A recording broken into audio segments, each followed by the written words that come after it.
going on, everybody? You are live with Osiris. Welcome to the Author's Lounge.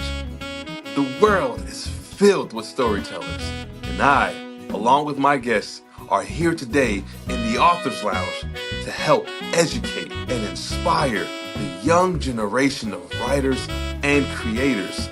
Now, my guests are professionals in publishing, writers from a wide range of formats, and successful entertainers. They will provide beneficial advice on what to do and what not to do on your path to success. So, without further ado, I'll present to you our next guest. Let's go. I have a wonderful guest. I know I tend to say wonderful guests all the time, but what I enjoy greatly about this show is being able to cultivate a culture of creators from the publishing industry and the entertainment industry. And today is going to be a great one because we have a film director, we have a producer, a writer, and an actress. She has an upcoming film titled TOX, which she directed herself and she acted in as well. She has a lot of accolades that you can go onto her IMDb or to her website, which we will provide at the end of this episode for you all to peruse at your leisure. So without further ado, I present to you the wonderful Miss Kerri Lynn Miller. What's going on, Kerri?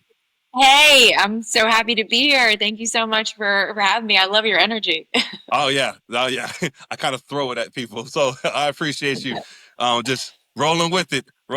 So I'm really excited to talk about your upcoming film. I mean, I do want to go into your catalog a bit and kind of see how was it for you starting versus where you are now. But I want to really get into TOX. This is your feature film directorial debut. So let's talk a little bit about that. How did this story become a thing, and how did you or how were you the one, unless this was your idea, right, to decide now is the time, let's go with TOX and let's do this? Yeah. Oh, that's a great question. That's a loaded question too, because I'm going to probably have to take you back a couple years for that. Okay. Since this is a project that's been like incubating for about 10 years. But so I started off as an actor, and my day job was selling Botox to plastic surgeons and dermatologists, and I did that for 10 years. And so I really got to kind of like pull back the curtain on that whole industry. And at the time, I was struggling with certain things of myself, with like some body dysmorphia and all the things that we do, like the comparative thing with social media. And I started to think, what could be like a really impactful story that I could share with the world that people could relate to? And, I just took the experience that I had in the things that I had suffered with, and then also my real life experience of working for that company for 10 years. And I set out to write a story that that could be like a story that came from my heart. Because like, when you're acting, you're telling other people's stories, and that's great. And I love doing that too. But I just kind of felt like I had a story to share as well. And so I started off on that journey, and I'm not a writer by trade, but I taught myself how to write. And I say that loosely, taught myself, because I went to a writer's group and basically got my ass handed to me over and over. People being like, no, this stinks. Go back to the drawing board. No, this stinks, So over and over again until you're like, hi, I think I got it. I think, and you're always changing it, and you're always, maneuvering it and manipulating it till it, gets to a place of truth. But, hopefully at the end of the day, you have a story that's a truthful story that connects with people. And that's pretty much how TOX came to be. That's a wonderful story, especially the part about the writing, right?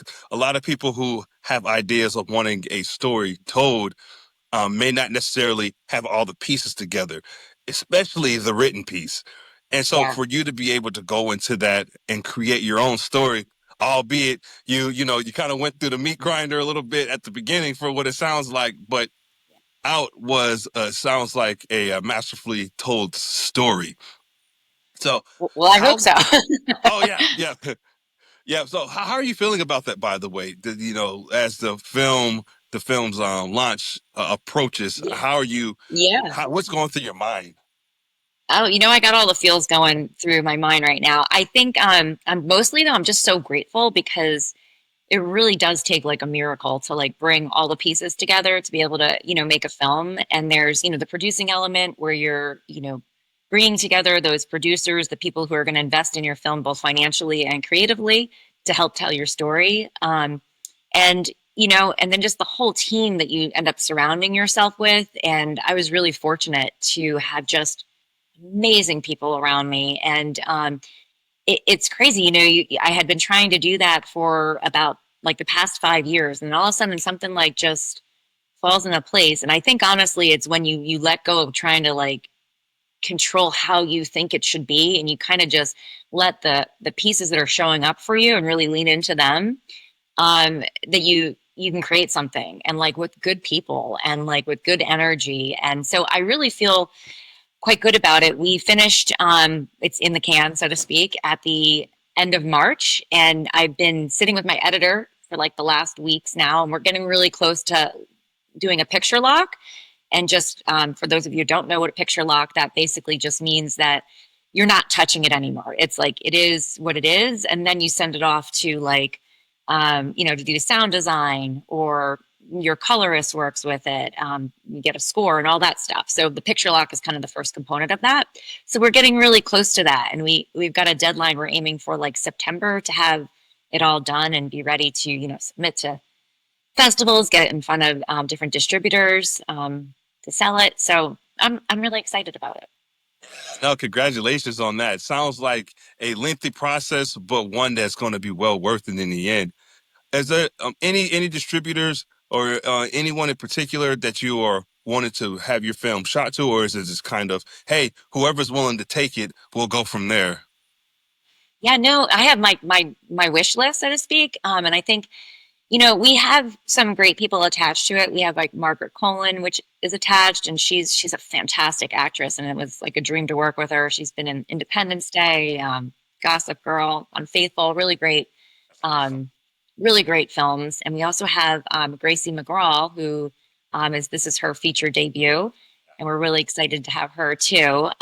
So yeah, I say that because gosh, films come together on all different ways. There's that level where you get that A-list actress, and distributors are like lining up to already have pre-sales. They've already taken your film.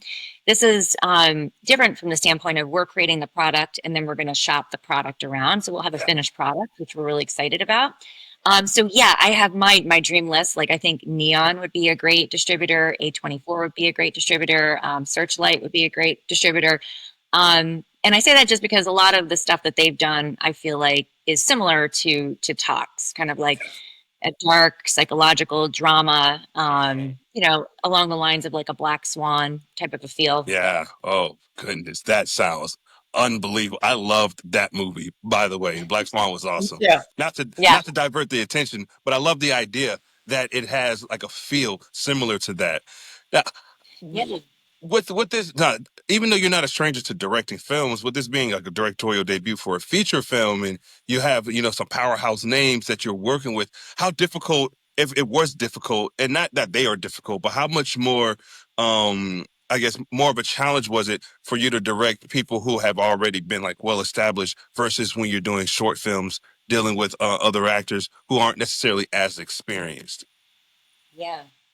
I mean, honestly, it was such a pleasure to work with both of like all of the leads. And, there's, Margaret, who was just, she'd come to the table and she'd have like, three different ways to do the part, and all of them, one's better than the next. So she's just like utmost professional, amazing. And Gracie was just has the biggest heart and is just so authentic, and you can just really like connect with her, which was wonderful. And then Alex Hernandez has been in a ton, and Ryan Cooper. I mean, they were just fantastic co-stars to have, just so giving, just showed up for you, really authentic and really just talented, so Yeah. really, I felt really lucky to be able to work with them. I think it was challenging to direct and act at certain times, Uh-huh. and also produce, because there would be different challenges that would come up where, one time we had one of our featured extras that ended up not showing up, and we had to like really pivot and try to figure out in the last moment how to figure that out with only like 1 hour before we were supposed to shoot. Yeah. And Oh, so then, boy. you put, yeah, so then you put your producer's hat on, and And it's like, it's just tricky. It just, to me, it was like you end up getting really good at changing hats. Like, okay, what am I doing right now? I'm producing. Okay, what am I doing right now? But so there was definitely some challenging moments, but overall I really loved it because I really felt like I got to see my vision through in through so many different lenses, and it was just so much fun and invigorating to be able to see it come alive, like something that I wrote. I would see these actors doing it and just my heart would just like swell because I'm like, oh my God, I really see like what I wrote coming to life in this, and sometimes in such like surprising, amazing ways. Like I thought in my head it would be this or they would look like this, and it was different but better. So Yeah. just being like open to that was great. That's a dream right there. Just hearing you talk about this is one of the things I love, right? Just the connections I'm making with different people. But I love the idea of a story being translated into film. That's one of my dreams, actually, is like having a film, me writing a film that gets translated into something of a feature film, but actually hearing other people say the words sounds like something that you can't even really describe, but just hearing how you're describing it, it sounds like a surreal out of body experience. Is that a safe Yeah. assumption? Oh yeah, no, absolutely. It definitely was like, a dream come true. I felt like God put this story on my heart and brought all the pieces together and just kept blowing my mind with like the way things would just line up. And it, I'm just like, you asked me what the feeling is. It's just gratitude. Like it really Yeah. is huge sense of Yeah. gratitude. Yeah. Yeah. And I could tell it's really genuine too. I can it being able to, I can't really describe it to people who aren't really around here, but who's watching or who's listening to this can just really connect with the idea that you are coming from a place of sincerity and a place where it's pure love for what you do. And sometimes I'm sure like going and showing up to set can be, challenging in comparison to the other days. But at the end of it, it's magic. And it sounds like just with the film, just in general, with you making films, it sounds like these experiences have been magical. But with this one in particular, it sounds as though, you know what, all of my, all of my years of doing this is finally like coming in a way in which I was hoping for such a long time. Now, as a producer, how did you even get involved in that space? Yeah. Yeah. I think, it wasn't something that I thought about doing, because the first thing is you get this idea. You have this, this idea, the story, it starts to like be planted in your heart and you're like, okay, I wonder. And you start kind of going down this road. So the first step was like writing it. And, I shared a little bit about my past experience, which kind of led me to want to write this story. I think it's really important for your first, well, maybe not. I mean, I don't know, who am I to say, but for me it felt like really important to write something that I knew and something that I had experienced somewhat. I mean, the film is about a woman who's struggling with perfectionism and body dysmorphia, and she's addicted to plastic surgery. She works in a plastic surgery med spa surrounded by all of the things she's addicted to. And she's getting ready for her 20-year high school reunion. And she thinks that beauty equals power and that power protects her from getting hurt. And she thinks that if she can go back in time and see these people that traumatized her, that it'll all be different, that she'll be able to rewrite her past and everything will be different. So we follow this woman through this story. So, you know, I guess to answer your question, like how do you get into producing is I think you have to have a story first. There's also different types of producers, right? There's like creative producers who are like, have the idea, and, there's people, financial producers who are bringing together the money. But I think when you're being scrappy and you're trying to tell a story that, you believe in and you need other people to believe in it as well, you have to step into that producing role and inspire other people to see your vision so that they are like, yeah, I get that. I think that that could work at this day and age, with so many people comparing themselves on social media and so many people like really struggling with self-worth and everything being externalized with how you look. And so I think that stepping into that producer role for me kind of came as just the logical next step of how do I get people to be excited and want to support and come on board to help me tell the story. So I think you fall into that. I fell into that producing role just out of necessity, because nobody else was doing it for me. Nobody else was like, "Oh, hey, let me do," So you kind of believe in yourself, and even when you don't believe in yourself, keep moving forward, to tell the story that you're passionate about.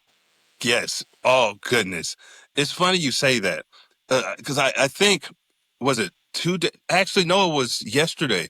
I had spoke with this gentleman. He's like, I think he's 17 or 18 years old, and he's like really struggling with the idea of putting himself out there just for people to see. He writes beautifully. He writes poetry. He had released a book, but he wasn't sure why people weren't going to it. And I let him know, hey, people need to connect with you. They need to be able to know who you are, see your face, hear your voice, and connect with who you are as a person.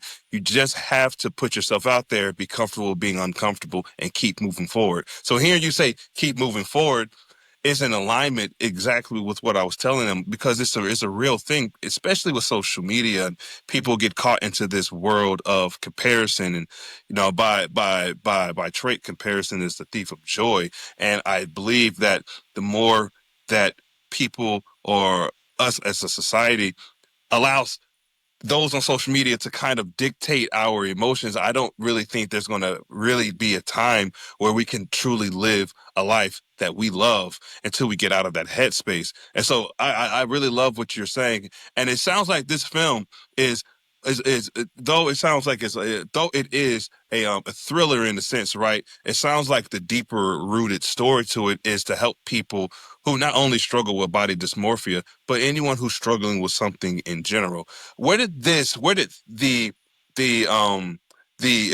there's truth in fiction, right? A lot of truth in fiction. How much of this story is true to who you are? Mm, yeah.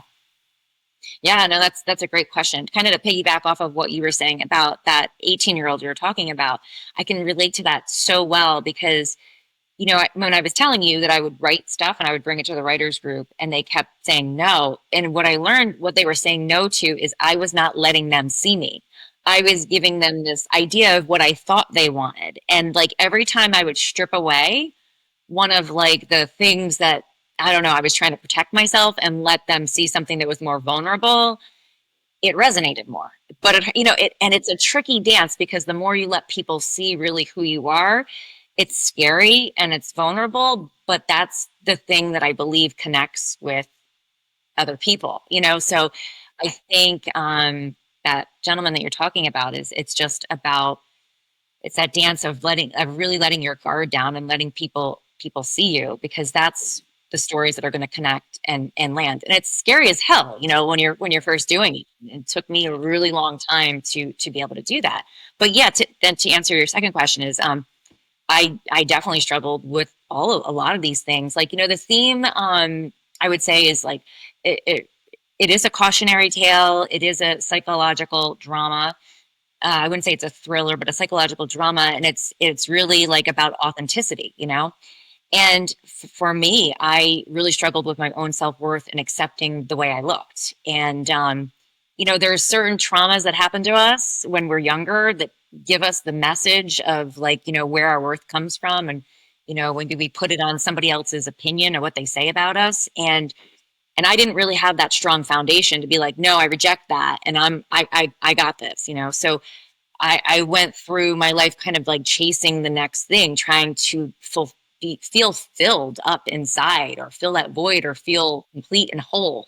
And I just kept chasing that on the outside, and it just kept getting emptier and emptier. And I think, when you're somebody that's gone through that, like, perfectionism and like chasing those things, you really understand the pain of that, of not liking the way you look and trying to change yourself. And it's never enough. It's like this carrot that's being like dangled out in front of you, and you just keep chasing it, but you never get there. You just keep spinning your wheels. And then what happens is you end up looking back and you're like, I just wasted 10 years of my life trying to be this when I could have just been me and been like living the life that God wanted me to live. For sure. And so I think, like I've come a lot closer with my faith, and through this journey and just really like remembering like who I am and like what I'm here for and stuff. And so it's probably a long answer to your question, but yes, I've struggled with all of them very intimately. Self-worth, not liking the way I look, changing myself, all of these things. And I just wanted to share a story that I felt like other people could connect to and relate to and know that they're not alone, and just kind of see like the pitfalls of what happens when you really waste your time, energy, and life on that. You kind of miss the important things. Yeah, that's so powerful. Man, wow. Oh, wow. That's deep because it makes me even think about just the things that I've gone through and the people who I've seen what I went through impact and how it had such a profound impact on them. What I love about this story is that this is a story, and thank you for the correction on the whole thriller thing. Yes, sorry about that. But No, um, they're similar. Yeah. Oh yes, yes. But what I really love about it is it's right now, right? Hollywood has this thing of rehashing the same type of movies, remakes, Yeah. re-release, whatever the terminology is that they're using. Right? Yeah. It's the same material. Or action films, which tend to be good, just full of explosions, but the story, it's hard to connect with the story. And me, when I've been meeting independent filmmakers, there seems to be a trend of originality, an even bigger trend of ambition. It's kind of like college football to the NFL. There's a lot of heart in that. And I don't watch college sports anymore, but I'm well versed in what happens and with that in comparison to the professional sports. And it sounds like um, the filmmakers in that equivalent of the indies, there's a lot of heart involved, and there's a lot of I want to get this made. There's not really someone dictating from a much higher standpoint of no, I love what you're doing, but I want you to make this film because you're going to make me this amount of money. So there's Yeah. at least a stronger focus on what you like a passion project that can turn into something lucrative. What I wanted to follow up with what you were talking about is the writers group that you were with. Did you at any point tell them about the completion of this? Was it more of a secret of, hey, I just want to learn how to write, but you knew deep down you were going to write a film, or were they aware you were writing a film? And if so, did you tell them, hey, it's done, and what happens next? Yeah. Yeah.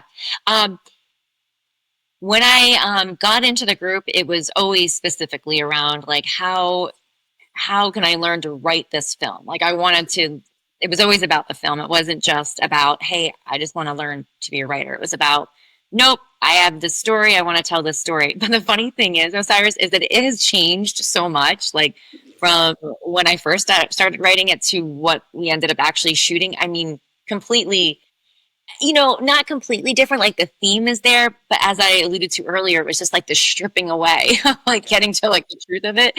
So it changed so much. And they gave me invaluable feedback, just around structure and also just brutal honesty. Like yeah, it's tricky, right? Because you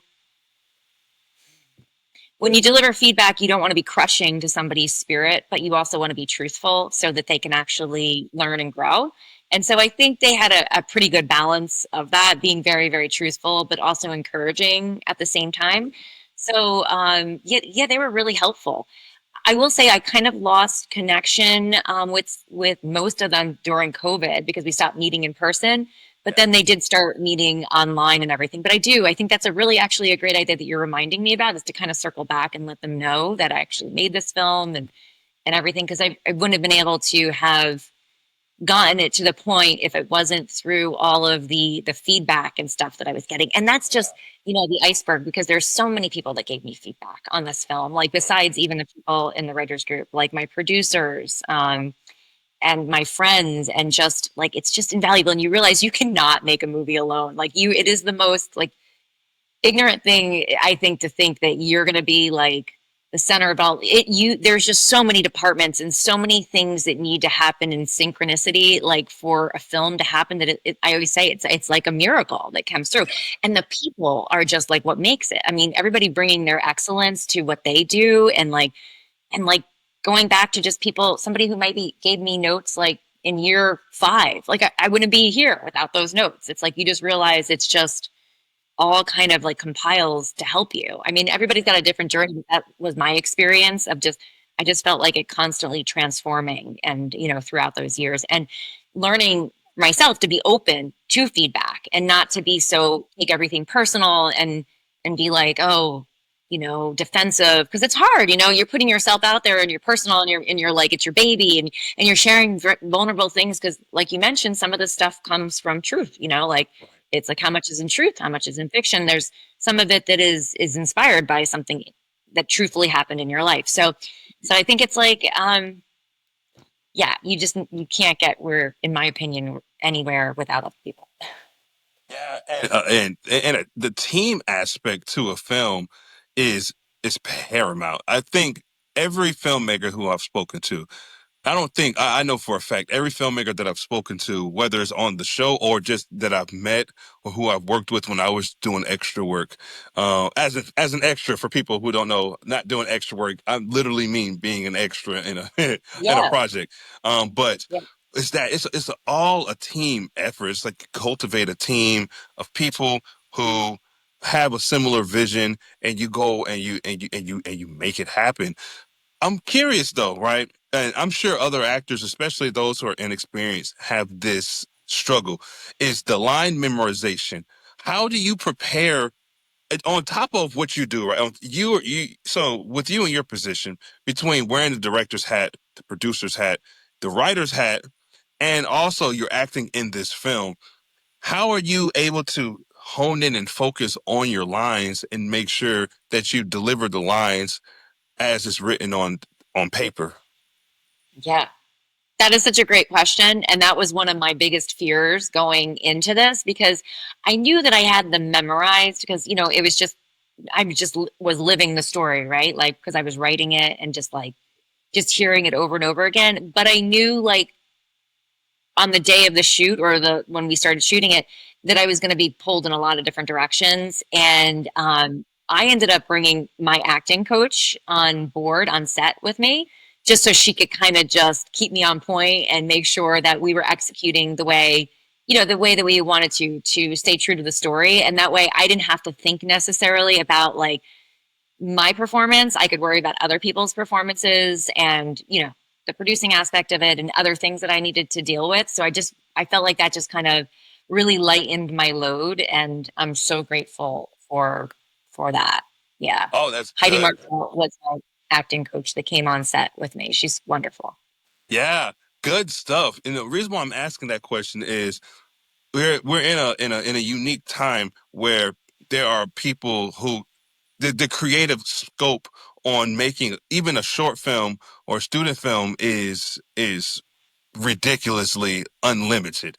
And there is always a thought from, I won't say always, but there tends to be a thought from what I've learned that if you're wearing multiple hats, it's really hard to focus and come off script. And so what what worked for you sounds like your acting coach being on the set with you to help get kind of like a boxing coach, kind of being in the corner for the boxer and making sure that they're doing what they need to do to kind of keep them aligned. So would you would you recommend other actors kind of take your approach? I get it, everyone's different, but would you suggest if they are wearing multiple hats on a film or just they are struggling with coming off script, is your suggestion for them to get an acting coach, or if not, what else would you add to that if it's not just the acting coach? That's a great question. I think I can only speak personally for myself, but for a short film, I felt fine being able to direct and act at the same time. But for the feature film, you're starting it's not sequential. It's not like linear. A lot of times you start at the end and like you have to bounce all over. So I loved your analogy about the boxing coach and having somebody in your corner. That's kind of how it felt like to me. So I guess, yeah, why wouldn't you want to have somebody in your corner when you're doing, I mean, for me, it felt like with the feature, like, for example, I could come in and I could be working with somebody else. I could come back to Heidi and she'd be like, okay, this is where you're at. This is what you're doing. These are the stakes. This is this. And I could just get locked in and just kind of be reminded about like what we were talking about. And that's invaluable, right? To be able to do that because your brain is thinking about a lot of different things. And I'm sure there's amazing people that can do all of that, like, and wear multiple hats. But I found it really helpful to have, I love, as you said, and somebody in my corner that just kind of had my back with making sure I didn't do anything like crazy and then like, was not my performance. So that to me I felt safe with that. And I think for me, I have to feel safe to do my best work. And I feel like having Heidi there really, really provided that kind of like safety net, so to speak. You know, I'm thinking right as you were talking, that like a thought came to my head because I think you are maybe one of maybe 4 or 5 people who I know that wears all the hats. And I've never asked them these questions, but I'd like to ask you, especially because you wrote the story and there's such a deep connection with emotional aspects throughout the film. When you're doing a scene that's so emotionally driven, but you also need to go and direct the next scene, like, how do you come back to you and like snap back to, okay, it's time to direct? Like, especially if it's so powerful and so moving, how do you, and because it's a true story and some not a true story, but there's some parts of it that's true to you. How do you snap in and out of that when it's so emotionally driven? Mm. Yeah, that's a great question. Well, I think, again, I can only speak for me, but like tapping into emotion, that part feels, I wouldn't say easy, but more maybe because of the work that you do ahead of time to prepare for that. So when you're really connected to the circumstance and the situation, the tapping in is easier, but the coming out of it can be harder because you just need a moment, I think. So what I would just do is if I needed a moment, I would just ask for a moment to kind of just collect myself or to start over. Or my team was really great on the other end of it, where if they could tell I was already emotionally there, prep, they'd be like, all right, just tail slate it, which is basically like just get to it. And like you don't have to worry about like cutting, you can just keep going. And they were really great at like connecting with me and being like, okay, Kerri's ready to roll. We're good. We see that. And I think that's important, like people knowing, because they're moments. We're just trying to catch moments, right? And so if you're seeing a moment, let's go with that moment. And my AD was instrumental because he was behind the camera, watching and calling action. So he sat in with my cinematographer and I on every shot list call so that he knew what shots that I wanted. So that if I was in hair and makeup or when I was in front of the camera, he could be my voice for that. And like having that was just so good because he knew what was required of that scene. And so it was just like having people that were just aware of what the moment was, could roll with it and just like capture the moment. And then at the end of it, I think it's just really about taking what you need, whatever space you need to just say, I just need a Okay. minute, Yeah. collect yourself, and go. But yeah, it can be challenging. I bet. But I guess it makes sense in retrospect now thinking about, hey, when you are at that level, it's not easy, but it's much easier to snap in and out than it would be had you not had the experience. Plus, you had your acting coach there too. So if anything, your coach would be right there to kind of get you Yeah. back on I par. think what was challenging was the producing hat. That was more challenging to me because, for example, there was like one scene where I had to be emotionally prepped for something, and then something happened on set where it was like, oh, something didn't go right, right? And I'm already emotionally like prepped for it. So that to me was the hardest because you already have the emotion and you're trying to deal with something and you're not necessarily dealing it the way, you know, like that's like what I learned from that standpoint is that I should have taken a little bit more than a moment Yeah. because you're ready to go emotionally and then all this stuff happens and you're trying to deal with it, but you're still got the emotions of your prep. So it's about, you're basically bipolar, for the whole shoot. Yeah. The best way to describe it. I'm going to be Yeah, bipolar. yeah, That's going to be this role. Okay. yeah, Well, exactly. Yes, indeed. So, I'd be remiss to not mention the fact that, as a family person with work, how gratifying is it to be able to do this line of work and also still be able to make those soccer games and spend time with your family, in comparison to what you were doing 10 years ago? Yeah. Yeah. Oh, yeah. I just hope, I left my full-time job 10 years ago to do this. I had the support of my husband. And really, what I just hope that I can be for my son is just, I hope he knows that to not be afraid of going for and putting yourself out there for something you really want. And regardless of what the outcome is, that to still take that step forward and still like, even if you fail, like to just go forward. Like he's seen me fail over and over again through this process. And I just want him to be able to, like, if there's something he really wants in life, that he can just continue, forward and believe in himself. Um, it's just been, that's to me has been like something that I hope, because there's times, anybody in this business knows it's like a roller coaster, right? Sometimes you feel up, sometimes you feel down, and having your family and your support around you is everything. Like my husband and my son, my husband's like my foundation, and Matthew's like my inspiration of like why I do everything. And I was so excited to have him in the film. He actually has a very small part in the film, but it was so great to be able to have him on set and to be able to work with him, and for him to see what I've been trying to create and like see like the magic of it all. I thought that was pretty cool to have him in there. um, but the most important thing is always to me family, like being able to, yes, during that time period, I was not available. But then at the end of it, it's just so great to come back to the things, this is all fun and it's great and it matters. It really does. But what always is going to matter more is like, my family and coming back and supporting him at his soccer games and being a good mom and just, loving him. Of course, I love that. It's very much family oriented. You're very much family oriented. This is business. I'm gonna handle my business, but at the end of it all ties back to this is my love for my family. And it sounds like you and your husband are perfect examples, for your son. You only have one child, right? Is that right? Yeah.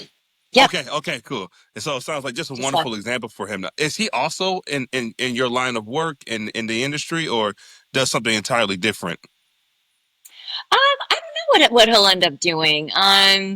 He certainly could do it if he wanted to. He's really very smart, and he excels at so many things. He's a good athlete, and I don't know if he'll end up in this line of work. He certainly could. He has the emotional depth to act, and he's very like his imagination is insane. Like so, he'd be great at it in so many ways. But I guess we will see what God's purpose is for that child. Time For will sure. tell. Of course. Hey, well, I love the idea. So, okay, one last question I'll ask you before I let you go, and that is for anyone who wants to be a storyteller, whether they want to be a filmmaker or they just want to be a writer. You were fearless in your approach of doing it the non-traditional way, and you still made it work and still created this film.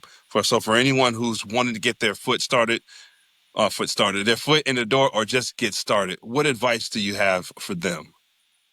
Yeah, I think what I had to learn over and over again, and what I'm still learning. Well, first of all, nothing happens overnight. People think like, oh, this feature film happened overnight. And maybe it does for some people, but for me, I think there's a lot of perseverance, a lot of picking yourself up when you get negative feedback, and just having like a strong belief in yourself. But above all else, I think it's authenticity. I think it's staying true to the story that you want to tell, and being open to feedback, and definitely because a lot of times that's just like God's way of working through you. It's just other people that are here and sharing something, so you want to be open, but you want to be as authentic as you can, because that's the stories that I think and I hope are going to impact and connect with people.